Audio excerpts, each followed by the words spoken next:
In Azam City, you're watching One TV News Channel. One TV News Channel. Serving you with information, news, sports, and public affairs. One TV News Channel. One TV News Channel. Serving you with love. Ang telebisyong pangmasa. One TV News Channel. One TV News Channel.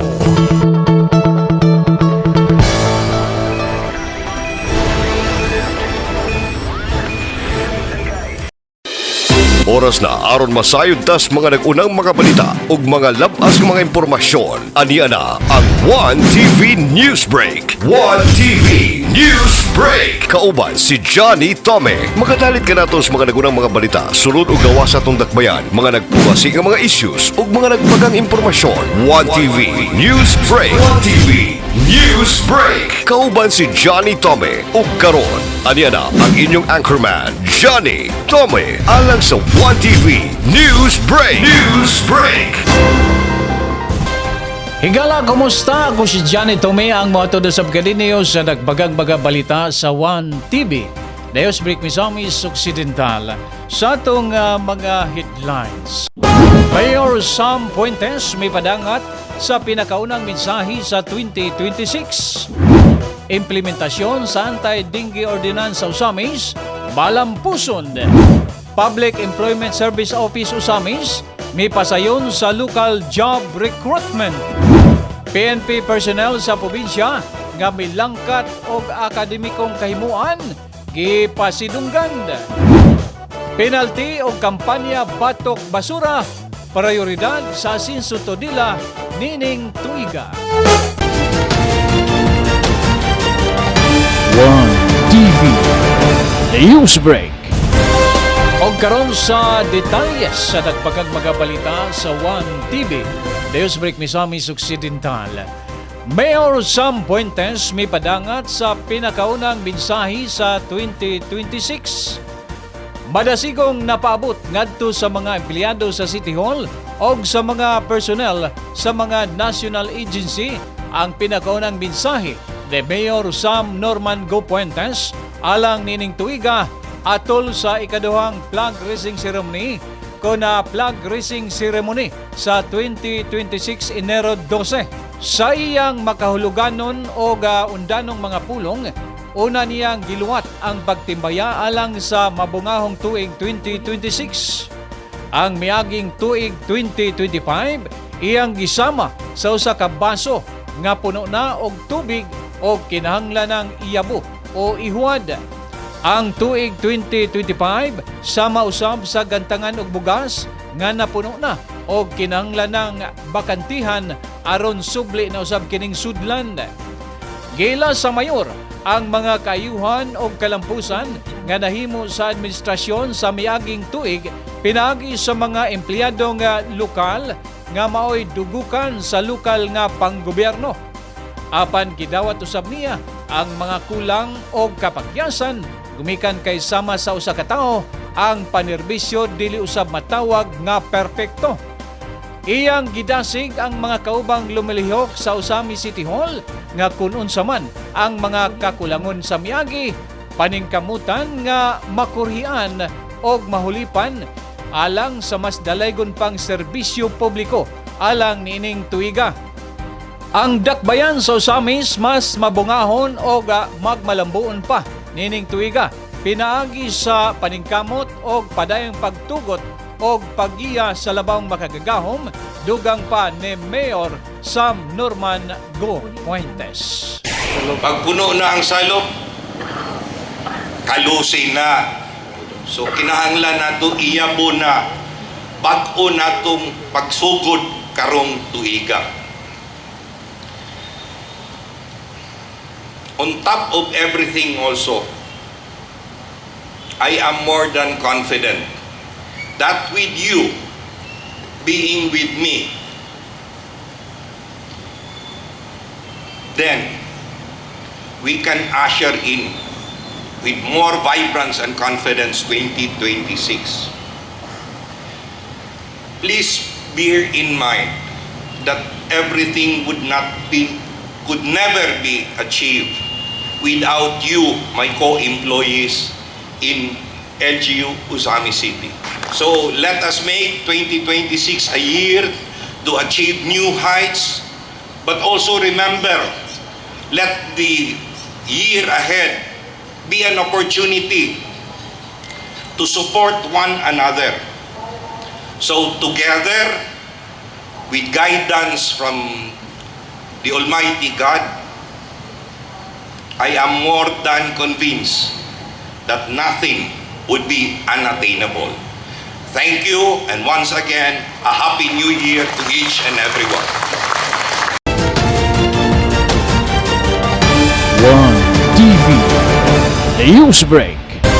Samtang implementasyon sa anti-dengue ordinance sa Usamis, malampuson, gikalipay o gipasalamatan na pag-ayo sa asin sa Usamis Administration ang mas gipahugtan pa nga implementasyon batok sa mga lamok nga nagdala og dengue virus pinagi sa giparubahang ordinansa sa miaging tuig.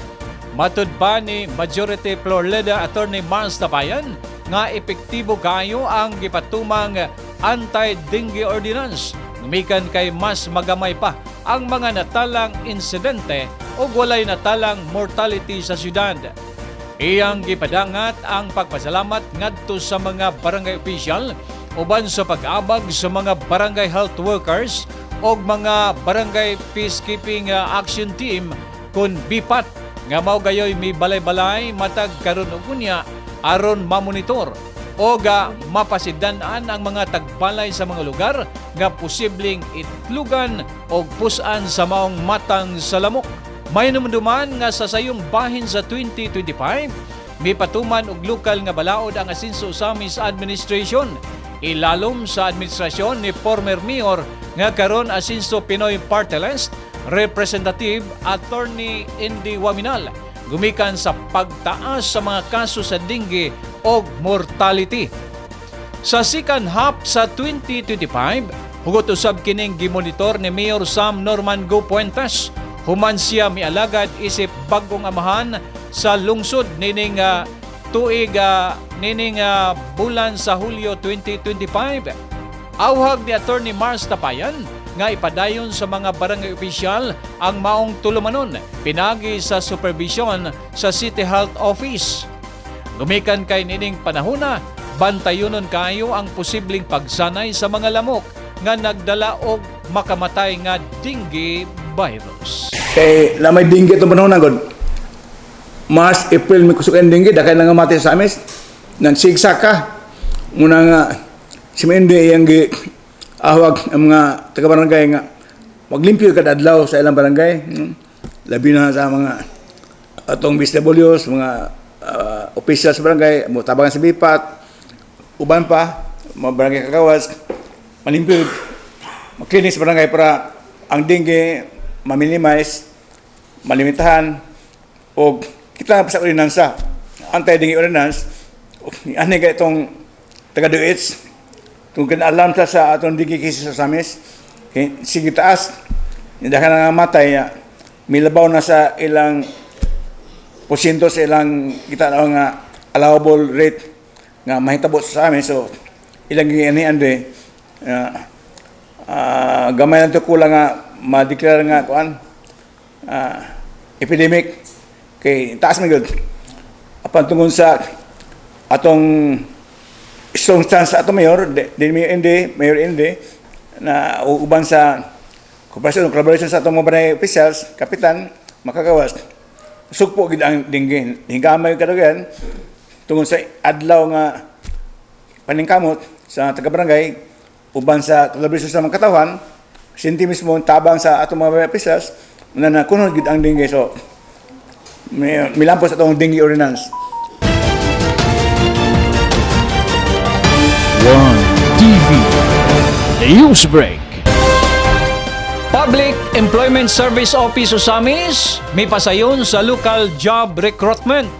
Giabagan sa Public Employment Service Office Usamis ang pagdawat sa mga aplikante alang sa kahigayunan sa panarbaho sa abroad, partikular sa nasod sa Taiwan. Nasayran nga sa miaging adlaw Enero 13 gipahimudsan sa mga aplikante ang pagsumitar og dokumento sa aplikasyon pamasin nga makakuha og trabaho sa gawas isip factory worker. Dugukan gilayon sa mga job seeker alang sa abroad ang ingon-ini nga matang sa job hiring gumikan kay klaro kayo nga legit gumikan sa pag-abag sa lokal nga buhatan sa peso. Kanunay nagpahinumdom ang piso og dole nga magbantay sa mga illegal recruitment agency nga nagpailang lehitimo. Kinahanglang makigdugtong una sa piso o sa Department of Labor and Employment aron dili mabiktima sa illegal recruitment labi na sa naggawas nga mga job hiring sa social media platform. We are hiring for factory workers or machine operators for Taiwan. And then we also have domestic workers for Hong Kong, Singapore, and Saudi Arabia. Unsa atong gipangita sa ato ang mga aplikante karon? Karon for Taiwan, we have at least college level. Then kung college graduate, then if they have electronics experience, so welcome tayo sa ang kanang mga engineering graduates nato, which we have a lot of engineering graduates here in Osamis. So medyo kuan na sila mas pabor sa ila kay naa na talaga ang history sa Osamis para mag-ipot. Wala problema ang height, ma'am? Kaya ang height magud ang kuan sa mga pangutana sa kuha. Ang height, ang lalaki at least 5'2" sa babae kay ang sa Taiwan mga machine operators medyo tag-as sila ang mga machine, so gusto nila at least tag-as po ang inyong mga workers for safety po nga dili bitaw ka ng tapos sa machine or ana. Okay, ma One TV Newsbreak. Sa laing bahin na PNP personnel sa probinsya nga milangkat og akademiko nga kahimuan gipasidunggan. Malampusong gipahigayon sa Misamis Occidental Police Provincial Office MOCPPO ang ilang Monday Flag Raising and Awarding Ceremony dito sa Camp Major Lucas O. Naranjo, Lower Lamak, Arqueta City. Ang maong seremonya nahimong usa ka plataporma sa pag-ila o pagpasidungog sa mga kapulisan nga nagpakita og talagsaong dedikasyon, profesionalismo og maayo kayong performance sa ilang tagsa-tagsa ka mga buhatan sa pag-alagad sa katawhan. Lakip sa mga gila, mao ang talagsaong akademikong kalampusan ni Police Major Eurydice D. Rebellas, Deputy Chief of Police sa Osamis City Police Station, og ni Police Staff Sergeant Harley E. Dayok. Human sila nga malampusong nakapasa sa 2025 Philippine Bar Examination. Ang maong kalampusan nagdala og dakong garbo og dungog dili lamang sa ilang tagsa-tagsa ka unit kundi sa tibok PNP organization sa probinsya. Sumala sa MOCPPO, ang kalihukan nagpakita og lig-on nga paningkamot sa mga kalalakinan o gababaynan sa mga kapulisan sa pagpadayon sa kahusayan sa serbisyo publiko. Samtang gisaulog ang mga kalampusan nga dakog nakasalmot sa operasyonal o administrative accomplishment sa kapulisan sa tibok Misamis Occidental. Pinagi sa maong seremonya, gipadayag sa MOCPPO ang ilang pasalig sa pagpalig-on sa disiplina, kahibalo o integridad sa serbisyo. Kini nga mga hiyas nga bililhon og kinahanglang mapadayon og mapalapad gumikan kay maggamit kini sa kapulisan alang sa mas epektibong pagpatuman sa pagpanalipod sa kalinaw o kahapsay sa komunidad. One TV Newsbreak. Samtang penalty o kampanya batok basura, prioridad sa Sinso Tudila nining tuiga. Aprobado na sa konsiho sa lungsod sa Tudila ang resolusyon nga mag-obligar sa gabanang lokal nga butangan na og ngipon ang ordinansa batok sa mga individual nga magpataka og labay og basura. Matud pa ni Honorable Marites Mixdon nga ang hinungdan kung ganong kumpiyansa kayo ang mga tao nga bulabay sa ilang mga sagbot sa bisan asang bayan sa sentrong bayan sa lungsod, gumikan kay lugak kayo ang munisipyo sa pagpahamtang og penalty. Doon na usab siya isuisyon nga gawa sa striktong implementasyon sa ordinansa, mas ipahugot usab ang kampanya sa mga tulunghaan, mapubliko man nga mga eskwelahan o pribado, gikan sa kindergarten pataas, aron matatak gayod sa galamhan sa mga bata ang hustong paglabay sa basura. Tukmang panahon na kini nga mopatuman ang lungsod sa maong ordinansa. Gumikan kay dol kayo ang tudila sa gitawag nga Maldives of Mindanao og kinahanglang mamintenar ang kahapsay og kalimpyo sa lungsod sa rason nga mas mudaghan pa ang mga turista nga mohapit og moagi sa tudila. Ang maong reaksyon ni Honorable Marites Mixdon resulta kini sa komentaryo ni Honorable Rosito Tampuog. Human makita ang dili mayong talanahon sa lungsod, human ang mga okasyon sama sa Christmas celebration o Binalbal Festival niadtong Enero 1. Ang maong ordinansa hugot usab nga gisuportahan ni Mayor Estila Ubot Estanio. Good morning. Okay, dito ni sa kuan ni presentation space ni Monsilang Campo, Madam Chair, regarding sa atong playground. Mura karon gud lang month nga December, mura nahimo ra to nga information dissemination, no? With kuan sa atong ordinance, something complete nga penalty dito, pero wala pa dito nato i-impose. So, katong pagkitabo dito atong last January 1, kuan na gani ko ni Mayor na kinahanglan na kita sample, no, nga ipa-strict implementation din ang atong ordinance nga ipakita po nato nga nagin po tayo ni Paul. Kayon, i-announce po nato nga na CCTV para ang mga tao bisan o dili sila taga-dili kay expected man din po tanong nga naagay na basura kay naghandle kay ato sa mga tao nga dili po taga-dili sa ato. Expected kay na sila ganahan po siguro mulihok kung wala na, no? Dili, orang po pwede makapupumba. So, kana siguro, Madam Chair, nga complete yun o strict implementation kay sabi mo na nato ang kalito sa palibot mao binay isa sa maka-invite sa mga tao nga mo tuod yun sa atong lugar, especially doon kaita ni ato ang mag-dates, no, nga kanang nga anang nagkinahanglan dito ang limpyo. One TV News Break. Alang sa dugang impormasyon o mga labas nga balita, ipalo lang ang atong official Facebook page, ang 1TV Worldwide, o usab sa YouTube channel 1TV Worldwide.